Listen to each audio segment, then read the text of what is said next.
तर मस्साजोगमध्ये देशमुख कुटुंबियांच्या घराजवळ अज्ञात महिलेचा वावर दिसून आलेला आहे। यावेळेला कृष्णा आंधळेचे पुरावे असल्याचं सांगत घराजवळ रात्रभर ही महिला ठाण मांडून बसलेली होती। पोलीस येताच बसमधून या महिलेनं पोबारा केलेला आहे। धनंजय देशमुख यांनी पोलिसांमध्ये या संदर्भात तक्रार देखील दिलेली होती। संतोष देशमुख हत्या प्रकरणामध्ये आरोपी कृष्णा आंधळे सध्या फरार आहे।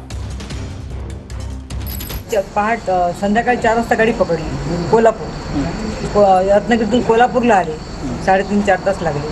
कोल्हापुरातून रेल्वे पकडली, पुण्याला आलो। पुण्याला 9:30 वाजले। त्याच्यानंतर पुण्यातून रेल्वे पकडली बारामती आणि दौंडला आलो। तर ते म्हणाले संध्याकाळी 5ला तुमची गाडी आहे। प्रवास केलेला आहेत माझ्याकडे तिकीट, होय आहेत दाखवते मी, आहेत माझ्याकडे आहेत, विशेष काय नाही। बारामतीला आलो, बारामतीतून तुमच्या दौंड एसटी स्टँडला आलो आणि तिथून मग जामखेड गाडी पकडली आणि जामखेड गाडी पकडून जामखेडला आलो। जामखेडवरून अंबेजोगाई गाडी पकडली आणि मग मी आले ना तेव्हा त्यांची मुलगी आहे ना, ही मला टीव्हीत दिसते ना। दमणे आल्या ते बघा, दमणे माझ्या खास फ्रेंड। तर दमणे जेव्हा आल्या होत्या ना तेव्हा त्या दमनिया म्हणा जे तुमच्याकडे सगळे आले ते सगळे आमच्याकडचे सगळे आले होते ना।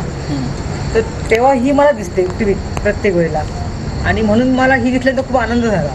चला हिला मी मग हिला मी एकच फक्त शब्द सांगितला आहे ना तिकडे, आणि म्हटलं कोणाला सांगू नको मी हे एवढ्या गोष्टीसाठी आलेली आहे। ती महिला असं सांगत आहे की माझ्याकडे काही पुरावे, कृष्णा आंधळे कुठं राहत होता, त्याने काय केलं, असं काहीतरी प्राथमिक माहिती देत होती ती। म्हणून मला कुटुंबाने सांगितलं की तुम्ही या लवकर।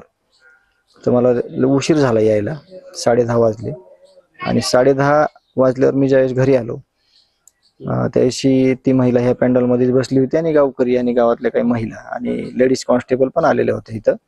त्यांना कळवलेलं होतं कुटुंबाने, परंतु ते आल्यानंतर म्हणले की मला काही आत्ताच म्हणजे सकाळी सांगते मी सगळं जे काय आहे ते। परंतु संध्याकाळी ती ज्यावेळेस महिला इथं थांबल्या त्या आणि ज्यावेळेस सकाळी इथून निघून गेल्या, मग त्यांनी काही जास्त माहिती त्यावेळेस दिली नाही।